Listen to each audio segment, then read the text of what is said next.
Chapter 2: Glob-Latitudes and Longitudes. Globe. A miniature model of the Earth is called a globe. The shape of the Earth is like a sphere, but when actual measurements were taken, it was proved that the Earth is not a perfect sphere. The Earth is slightly bulging at the equator and flattened at the poles.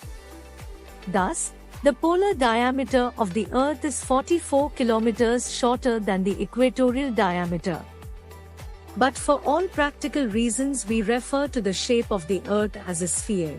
The Earth's curved surface is most accurately shown through a globe. On the globe, countries, continents, and oceans are shown in their correct size. Axis. An imaginary line that passes through the center of the Earth is called an axis. It is tilted at an angle of 23.5 degrees. It has two ends called poles. The pole in the north is called the North Pole, and the pole towards the south is called the South Pole. These 2 points are two fixed points of reference on the Earth's surface, and all other lines are drawn with respect to these points. Latitudes. The imaginary lines that run east to west on the surface of the globe are called parallels or lines of latitude. They are called parallels because they are equidistant from one another. They are measured in degrees. The equator is the 0-degree latitude.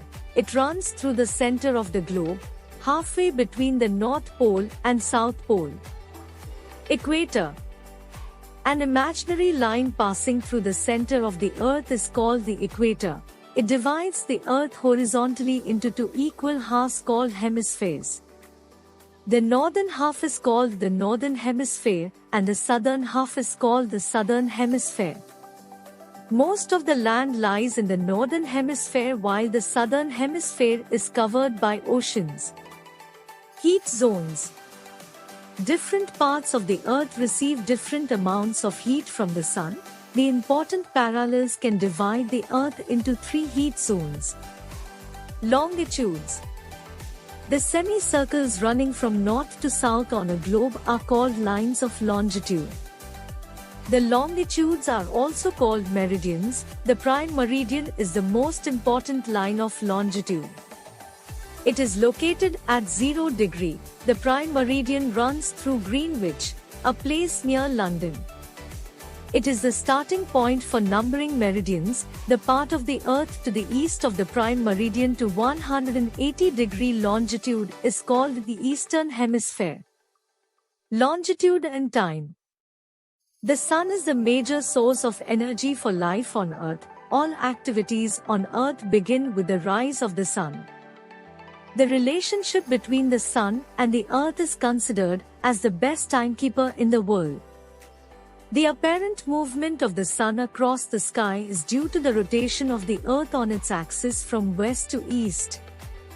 The rotation of the Earth gives us the length of the day, that is about 24 hours. Standard time. The local time is based on the meridian of the place, thus the local time is different for different places. There would be confusion if all places on different meridians follow their own local time. It will be difficult for operation of railways and airways as they cross several meridians. In order to overcome this difficulty, it is necessary to adopt the local time of some central meridian of the country to provide the standard time for the whole country. In every country of the world, a more or less central meridian has been selected as the standard meridian. The local time of the standard meridian is used as the standard time for the whole country. Time zones. In 1884, the International Prime Meridian Conference agreed to divide the world into 24 standard time zones.